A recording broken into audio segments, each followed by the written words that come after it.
Eto guys, magluluto tayo ng simpleng ulam. Meron na tayong inano ko na to, in-air fry ko lang para di na ka na madali lang pag air fry kasi hindi siya makalat, di ba? So binalatan ko na.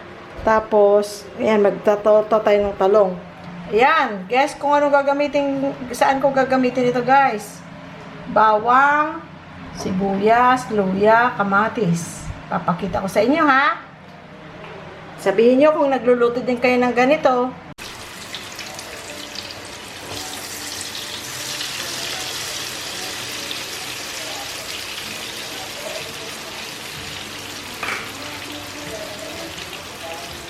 Guys, oh. Tingnan nyo tong daing, napakaganda ng itsura, 'di ba? Bagong-bago, yung hindi ba yung lumang-luma na minsan nabibili natin nasa Asian store sa ibang bansa. Oh my gosh, hindi mo alam kung ilang panahon. Ay, sorry, may dumaan na motor, maingay. So, ipiprito ko to guys, tapos igigisa. Ano to ha? Daing to. Salted fish, dried fish. Gigisa natin sa bawang, luya, sibuyas, kamatis na may konting suka. Ay, napakasarap guys. Ito na guys, ang special daing. Gisa-gisa muna. Ay, wala pa pala akong bawang. Kunin ko muna. Masyadong mainit ang aking yata guys, ang aking kaldero. Kaya unahin na muna natin to. Kaysa bawang.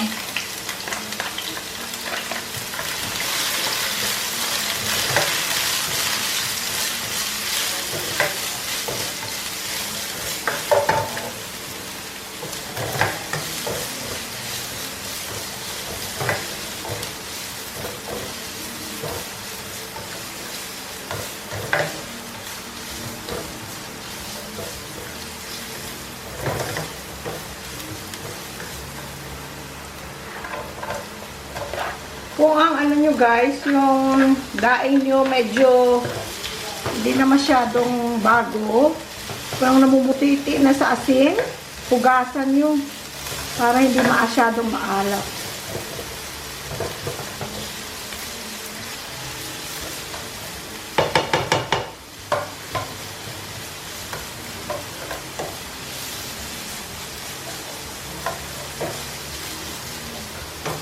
Aking guys, so bawang natutulog dahil may mantika para hindi madaling masira.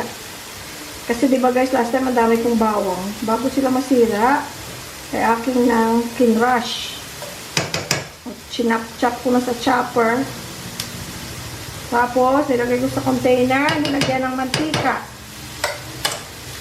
Di fresh pa siya.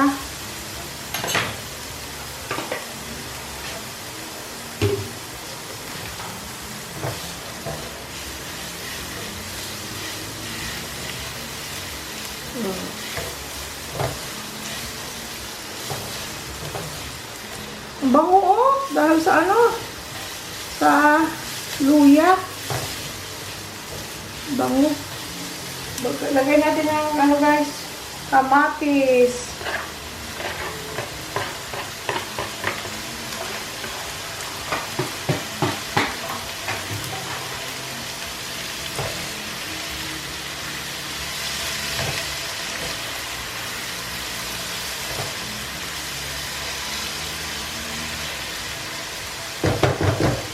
Takpan ko guys para maluto siya ng masyado. Gusto ko siyang nalalatak.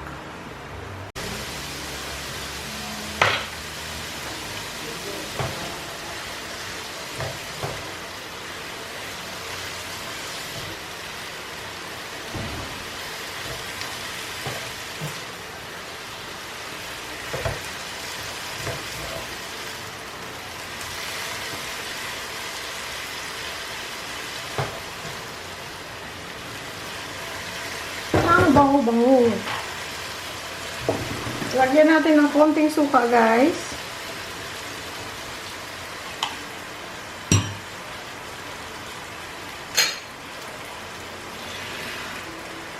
Lagyan din natin ng konting tubig. Pakukuluin.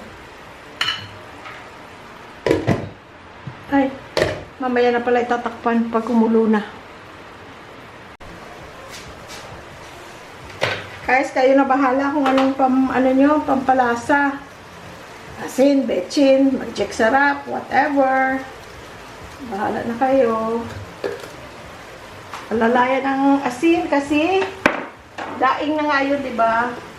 Tapos yung usually yung mga magic sarap, medyo may asin din yun eh.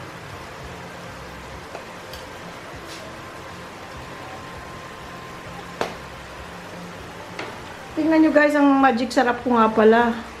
Hindi ako nakakita dyan sa States ng malaking supot ng magic sarap. Diba? Ano lang, sachet na maliliit. Dito merong malaki. Ewan ko lang kung ilan ang ano. Basta malaki siyang supot na ganyan. Parang 60 pesos lang yata. Ayun, ganun, kadami. Mas marami pa doon. Dahil yun, nabawasan na eh. So, yun na lang binibili ko kaysa sachet.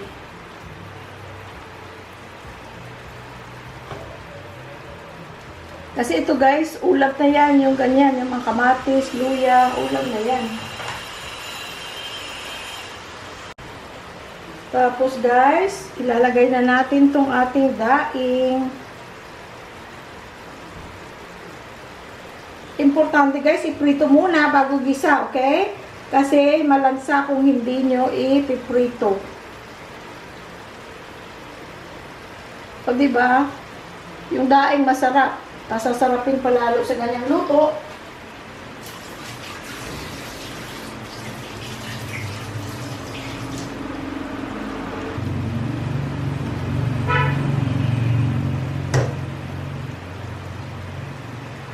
Ayan guys, oh. Oh, 'di ba? Kayo rin ba guys nagluluto ng ganitong style? Natutunan ko 'to nung college ako sa pinsan ko. Si Gina Lynn Lolin. Pareho kami ng birthday ni Gina Lynn. June 23. Pero mas matanda ako sa kanya. Ayan guys, ganyan lang. Wala namang napaka-espesyal. Ganun-ganun lang. Teka, tingnan natin kung mailagay natin itong mga kamatis natin sa ibabaw. Tapos, pakuluan nyo lang ng konti dahil para sumipsip yung lasa sa isda. Mga ingay guys, may mga construction sa malapit ha, at saka may ginagawa rin dito sa amin. Buti ngayon hindi umuulan the whole day. I don't know kung kailan ang uulan dahil ang app hindi naman nasusunod, hindi accurate. So ayan, pakuluin lang natin guys, tapos na yan. Tapos magluluto pa tayo ng isa pang ulam, okay? Ayan na guys, oh. Ang ating daing na pinasarap. O, diba? Daing lang ang ulam, pero parang magandang tingnan. Tsaka meron ng mga gulay-gulay. Not gulay, pero sibuyas.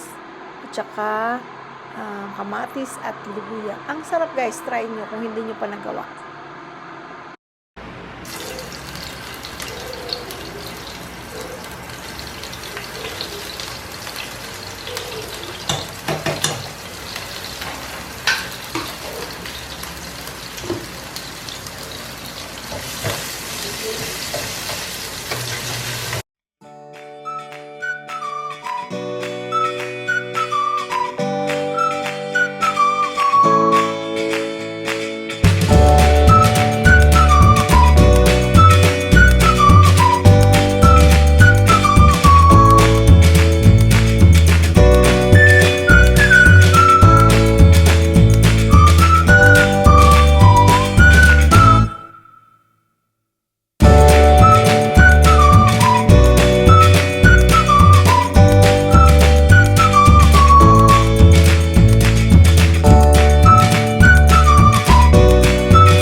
Ayan guys, oh. May ulam ka na. 2 ingredients aside from the seasoning. O, diba? Maiba naman, di laging adobo. Sarap naman siya. Oh. Sinaing, malapit na. O, diba? Yung ano, ito, pakain natin sa ating ano dun, mga nagtatrabaho sa labas. Tapos, excuse me, ay nagtanong nga pala, kung may pinababago kami or may pinapaayos. Hindi, wala, may pinadagdag, pero walang, for example, sira or mali, tapos binabago, hindi. May pinadagdag lang kami. Pagtapos na lang, pakita namin, ha? Okay, guys, oh, may ulam na sila. Takpan natin, patayin. Okay? Nakatatlong ulam na tayo, ha?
Ayan na guys, oh.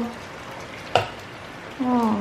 Pandagdag natin sa kakainin nila. Pag ayaw na nila, kasi maliit lang silang kumain. Hindi sila pala kain kagaya ko. Pag hindi, okay lang. Uwi nila. Diba? Dadagdag ko na lang yung gulay, guys. Tapos na yan. Lagyan ko na yung ano ha. Nilagyan ko ng Knorr chicken cube at saka konting asin. Kasi may patis naman na tayo kanina.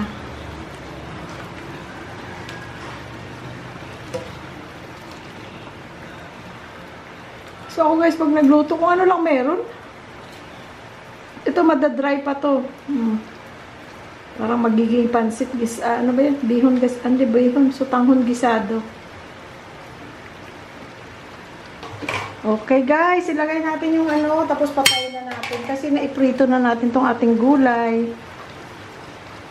Alam mo guys, yung ano, yung manok, yun yung ano, yung ating rotisserie. Diba? Yung ano, yung breast. Dahil kinakain namin yung mga buto-buto lang. Pakpak. Paa. So,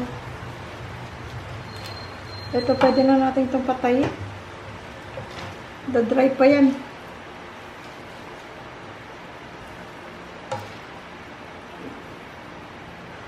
Ayan, guys. Kain na kayo, guys. Ano niluto nyo? Kami pag nagluto, walang recipe. Tansya-tansya lang. Depende sa panlasa mo at that moment. Minsan. Diba? This day, parang medyo matabang-tabang panglasa mo. Eh, di ko ano, gagawin mo yung anong panlasa mo. Kasi may mga taong mahilig sa maalat, may mga taong hindi mahilig sa maalat. Mahilig sila sa matamis, sweet savory, o kung ano pa man. So, yung konting sabaw niyan, guys, mawawala na yan mamaya. Done! See, nakaluto ako ng 4. Talong na torta, daing na ginisa, maraming sahog. Tapos chicken na parang estofado pero walang gulay, nilagyan ko lang inad ko ng chicken sauce, chicken hotdog at saka itong ating sotanghon. Alright guys, salamat sa panonood. Don't forget to like guys, share and subscribe. Maraming salamat sa panonood sa kay Louie Boy Vlog.